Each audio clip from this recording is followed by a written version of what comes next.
Salut les amis et bienvenue encore une fois sur notre chaîne. C'est Dr. Antoine Yungeko, votre coach en entrepreneuriat, recherche et conseil. Dans cette vidéo, je vais vous présenter une notion très importante pour les entrepreneurs, pour les entreprises, une notion en rapport avec la compétence.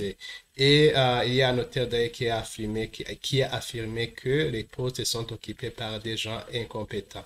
Donc, on va voir ensemble cette notion de compétence, on va voir le niveau de compétence, on va voir pas mal de points qui vous permettent de comprendre la notion de compétence et comment vous allez l'utiliser dans votre organisation. Notre présentation va s'articuler autour de ces points, les caractéristiques de la compétence, et puis la loi de l'obsolescence, les niveaux de compétence, le principe d'OPITA. Et en fait, nous allons faire la conclusion qui donne quelques pistes de réflexion, de recommandations ou des propositions de ce qu'on peut faire sur base de ce qu'on vient de présenter. Alors, les amis, nous commençons par le premier point, par la définition ou l'identification des caractéristiques de la compétence. Donc, on dit que la compétence est finalisée, ça veut dire qu'on est compétent par rapport à un objectif à atteindre. Et puis, la compétence est constituée d'une combinaison des savoirs, des savoir-faire, des savoir-être. Et puis, la compétence est de nature contingente, ça veut dire que la compétence est relative à une situation rencontrée. Aucune personne n'est compétente en soi. Et de noter qu'en fonction des exigences distinctives d'une situation de travail. Et vous entendez souvent dire que accuser une personne qu'elle est incompétente et ce qu'il faut savoir c'est que justement elle peut être incompétente dans un domaine ou dans une activité mais elle est compétente dans l'autre activité. C'est pourquoi ceux qui sont chargés d'assurer la gestion des ressources humaines doivent tenir compte de la notion de compétence dans l'affectation des individus ou des ressources humaines dans différents postes, tenir compte des compétences qu'elles ont pour que les individus puissent contribuer effectivement aux objectifs de l'organisation. Et puis, la compétence est observable lors de la mise en situation. Donc, on ne peut pas dire qu'on est compétent alors qu'on n'a pas vu, on ne vous a pas vu appliquer ces compétences pour atteindre un objectif déterminé. La compétence est un processus de construction permanente. Elle évolue dans le temps et tout au long de la carrière de l'individu. Ça veut dire que avec le changement technologique, avec la venue de nouvelles règles, etc., ça fait que l'on puisse, ça fait que l'individu continue à apprendre tout au long de sa vie de carrière. Donc l'apprentissage ne s'arrête pas, l'apprentissage est continu. Donc on va voir une théorie qu'on appelle la théorie de l'obsolescence et on va voir ce qu'elle nous propose à propos. Et puis alors, c'est ça la loi de l'obsolescence qu'on va voir. C'était loi, le principe de base est que les compétences développées au sein d'une entreprise sont biodégradables, c'est-à-dire qu'elles perdent progressivement de leur pertinence et de leur utilité jusqu'à ce qu'elles deviennent complètement désuètes ou obsolètes. Ça veut dire que lorsqu'on a acquis des compétences, à un certain moment, ces compétences ne sont plus utilisables. Si vous avez l'habitude, par exemple, d'utiliser un ordinateur, vous voyez, une machine, supposons qu'on amène une nouvelle version avec des nouvelles fonctionnalités. Donc, dans ce cas, les compétences acquises en rapport avec l'ancienne machine, vous voyez qu'elles ne sont pas valables pour une nouvelle machine. Donc, ça demande à ce que vous soyez formé à la nouvelle machine, par exemple. Ou bien quand on fait un changement de loi, par exemple, la loi qui régit une telle opération et puis on vient de changer la loi, donc les compétences acquises avec l'ancienne loi ne seront plus applicables avec la nouvelle loi, ce qui fait qu'il faut encore une fois apprendre la nouvelle loi. Des connaissances et des habiletés autrefois perçues comme étant des grandes valeurs peuvent en peu de temps être considérées partiellement ou totalement dépassées avec la venue de nouvelles technologies. Donc, c'est ça que j'ai expliqué, que la venue de nouvelles technologies, par exemple, ou bien la perte d'un employé, ou bien le changement de la réglementation, ou bien la mise en place de nouvelles règles demande à fait l'acquisition, ou bien le changement de poste, par exemple, ça demande à ce que vous ayez de nouvelles connaissances en rapport avec le nouveau poste, par exemple. Et puis, nous voyons ensemble les niveaux de compétences. Il existe 4 niveaux de compétences. Le premier niveau, c'est l'incompétence inconsciente où on ne connaît pas réellement si on ne sait pas faire une chose. C'est un niveau qui est caractérisé par je ne sais pas que je ne sais pas. Et on dit que c'est le pire niveau d'incompétence car on est dans une période d'innocence et on ne connaît pas, qu'on ne connaît pas une activité, qu'on ne sait pas faire quelque chose. Et si on le savait justement, on est à un autre niveau de conscience et ça vous permettrait de développer une stratégie justement pour pouvoir acquérir cette connaissance. Et ça, vraiment, dans une organisation, il faut faire attention quand vous êtes responsable. Des fois, on peut se trouver à son niveau d'incompétence inconsciente. On peut se trouver à son niveau d'incompétence inconsciente où on ne sait pas réellement qu'on ne sait pas faire ce à quoi on vous demande de faire. Le deuxième niveau, c'est le niveau d'incompétence consciente. Là, réellement, on a pris connaissance cette fois-ci, on est éveillé, on voit réellement qu'on ne sait pas faire quelque chose.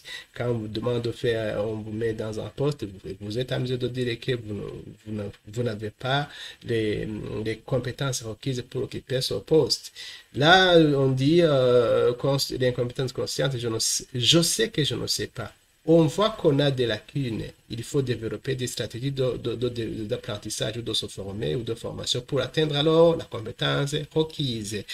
Et puis, l'autre niveau, c'est la compétence consciente. Donc, on sait réellement qu'on sait faire quelque chose. Mais cela, il ne faut pas s'arrêter là. Il faut continuer à vous former. Il faut continuer à apprendre pour vous maintenir à un niveau de connaissance requise.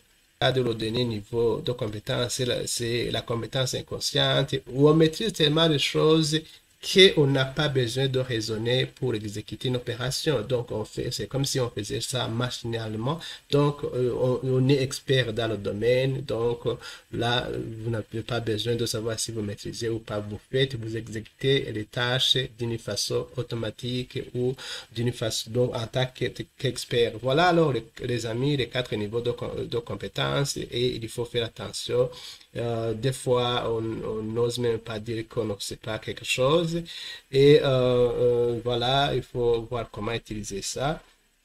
Et quand vous regardez bien, les gens incompétents ont tendance à sous-estimer les compétences et cela va affecter vraiment le choix dans les organisations, par exemple pour le cas des employés ou le choix des experts. Les moins compétents ont tendance à sous-estimer les compétences et cela alors va affecter le résultat de l'entreprise.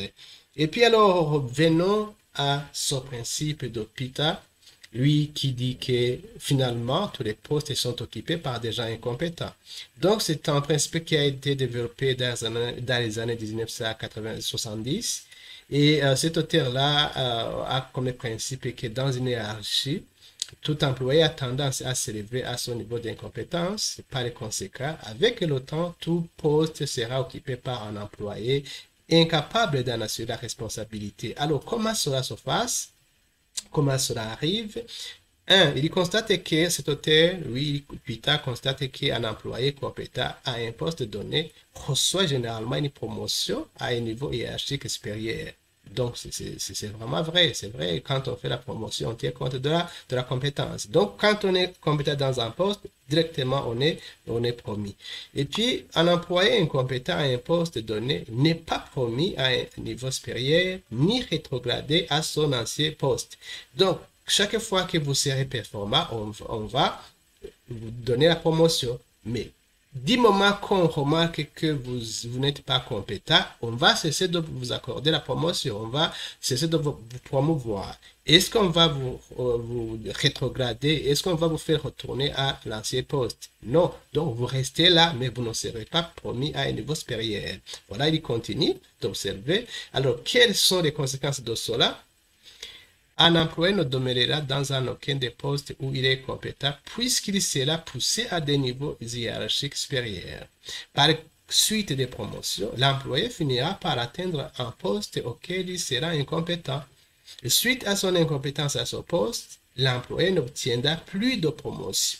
Il y restera donc indéfiniment à un poste pour lequel il est incompétent. puisque vous ne serez plus promis à un niveau supérieur puisqu'on vous a jugé incompétent dans le poste actuel. Et souvenez-vous, c'est ce que par rapport aux caractéristiques de la compétence, je vous ai dit que la compétence est situationnelle, et la compétence est contingente. On peut être compétent dans un poste et ne pas être compétent dans un autre poste. Pourquoi?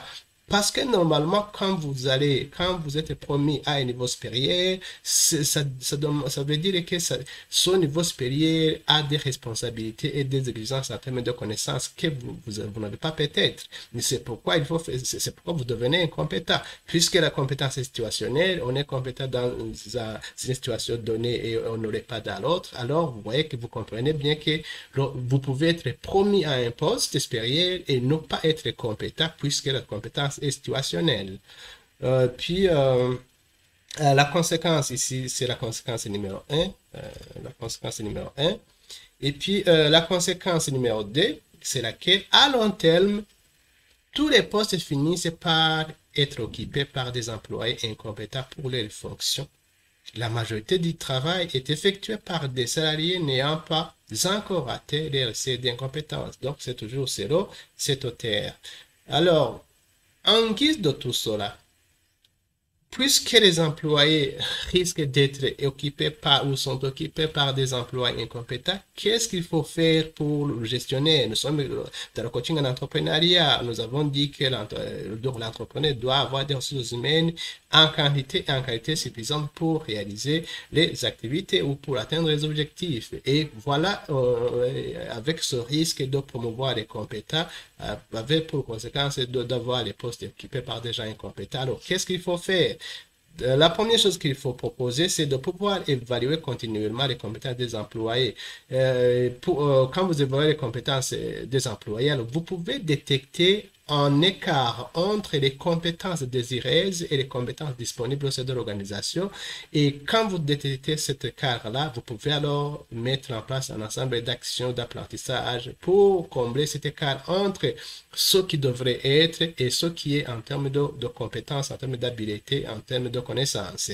Autre chose, c'est que les organisations doivent organiser des formations continues pour renforcer les capacités et maintenir les employés à les niveaux d'employabilité. Donc, la formation doit être continue. Souvenez-vous, dans la définition de la compétence, on a dit, plutôt dans les caractéristiques de la compétence, on a dit que la construction de la compétence est une activité qui continue, parce qu'il y a beaucoup d'activités qui peuvent faire en sorte que les connaissances antérieurement acquises soient dégradées, notamment l'arrivée d'une nouvelle technologie, notamment le changement de loi, notamment l'absence de culture de partage d'informations. Quand c'est quelqu'un qui connaît des choses et ne veut pas partager dans ce qu'elle connaît dans ses compétences au sein de l'organisation, et par la suite, quand il va partir de l'organisation, vous voyez qu'il y aura un problème au sein de l'organisation. On va alors promouvoir quelqu'un qui ne maîtrise pas les choses ou les activités ou les tâches du poste. Ensuite, il faut que les nouveaux postes demandent de nouvelles compétences qu'il faut développer. Donc, si vous comptez promouvoir un employé, il faut le préparer, il faut le former, il faut donner les compétences nécessaires pour occuper ce poste, pour ne pas être incompétent dans ces nouvelles fonctions.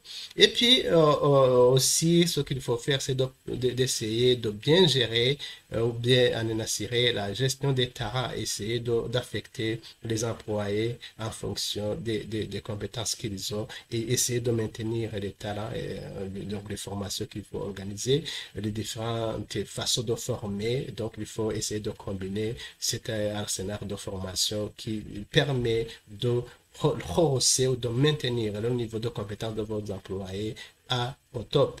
Et puis, en dernier lieu, il faut développer cette culture organisationnelle de partage du savoir, partage d'informations. Quand on sait quelque chose, organiser des formations en interne, et ça permet au niveau de l'organisation d'avoir des employés qui, je dirais, qui sont multitâches ou bien qui ont plusieurs connaissances, et cela va éviter à ce que les gens aillent ou soient promis à des postes de responsabilité ou ils seront incompétents. Donc, voilà les amis, et je pense que cela toujours va vous aider. Et comme nous sommes dans le coaching en entrepreneuriat, en tant qu'entrepreneur, la gestion de la compétence, la notion de la compétence, et vous-même en tant qu'entrepreneur, vous voyez que vous avez besoin de comprendre cette notion, car ça va impacter le fonctionnement de votre organisation, ça va impacter la pérennité de votre organisation, puisque, souvenez-vous, nous avons même dit que parmi les sources d'opportunités, les nouvelles connaissances, les nouvelles compétences constituent une opportunité. Alors voilà les amis, il faudra intégrer cette notion de compétence dans la gestion de votre organisation, que ce soit les organisations naissantes, que ce soit les organisations qui existent. Donc voilà les amis, cette notion-là va vous aider. Alors, merci pour votre visionnage. C'est la fin de ma présentation. C'est la fin de ma présentation. Merci pour votre visionnage. Si vous avez aimé cette vidéo, n'hésitez pas de la partager, surtout avec les responsables des ressources humaines, car c'est une notion très importante. Et si vous n'êtes pas abonné sur notre chaîne, n'hésitez pas de vous abonner sur notre chaîne pour ne pas rater nos prochaines vidéos. Allez, bye.